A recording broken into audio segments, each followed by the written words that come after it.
Player Taos, mais uma vez, trazendo pra vocês Anti-Heróis 1. Hey, VG Beats, Yuri Black. You now rocking with the best. Vamos aí, vem. Você quer bater de frente, então olhe bem pra mim.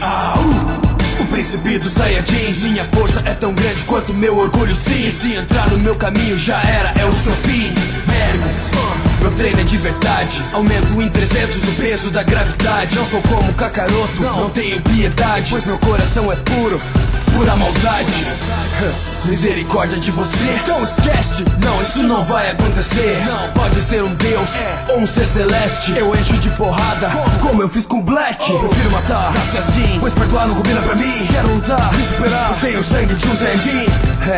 Orgulhoso e egoísta. Você não sabe com quem tá lidando, é o príncipe Vegeta. Não sei o que é piedade. Bondade não faz parte de minha personalidade. Nem vilão ou herói, eu sou aquele que destrói. Sim, eu sou um anti-herói. Não sei o que é piedade. Bondade não faz parte de minha personalidade. Nem vilão ou herói, eu sou aquele que destrói. Sim, eu sou um anti-herói. Sou aquele cujos olhos tanto desejou vingança.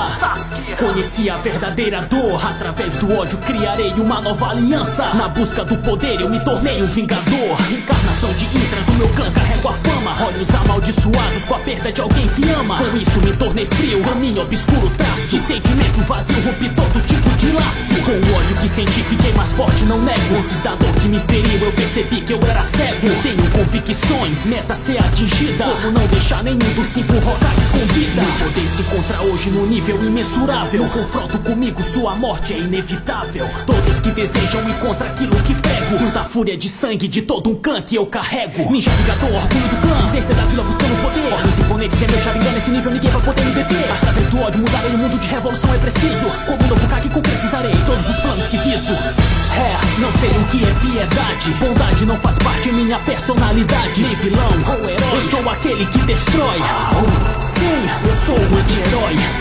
Não sei o que é piedade. Bondade não faz parte de minha personalidade. Nem vilão ou herói, eu sou aquele que destrói. Eu sou um anti-herói. E que de Fênix é mais ou menos assim. Em crise, momentos de luto, o mundo vive. Respire, se a vida é injusta, não desiste. Insiste, defesas, o fogo surge e revive. Eu disse, vem, meu nome é Ikki. Que alguém instruísse o coração que destruísse. Em ódio fui forjado pra que o amor obstruísse. Em Ikki, do ódio surge todo o meu legado. Apesar de não ser o caminho que tinha sonhado. Anjo na ilha vocês que eu tinha forjado no ódio, não tem maravilha. A cena da vida mantida por cima de dor, sofrimento, uma doce guerra. A cena cartilha de barão detida, sentida com o comparador que afirma. O mestre me vista, matou sua filha, fúria, sofrimento, aumenta a minha estima. Soco no peito, matei o sujeito, foi feito de um jeito que me fez elite. Tirando proveito do ódio, defeito, só que a armadura agora é meu direito. Até me arrepender de todo o mal que eu fiz. Posso até te deter. Não sei o que é piedade. Bondade não faz parte de minha personalidade. Nem vilão ou herói, eu sou aquele que destrói. Eu sou um anti-herói. Não sei o que é piedade. Bondade não faz parte de minha personalidade. Nem vilão ou herói, eu sou aquele que destrói. Sim, eu sou um anti-herói. Tamo junto. Mais uma vez, eu vou continuar e nada pode me parar. Porque vocês são minha força, tamo junto, vamos lá.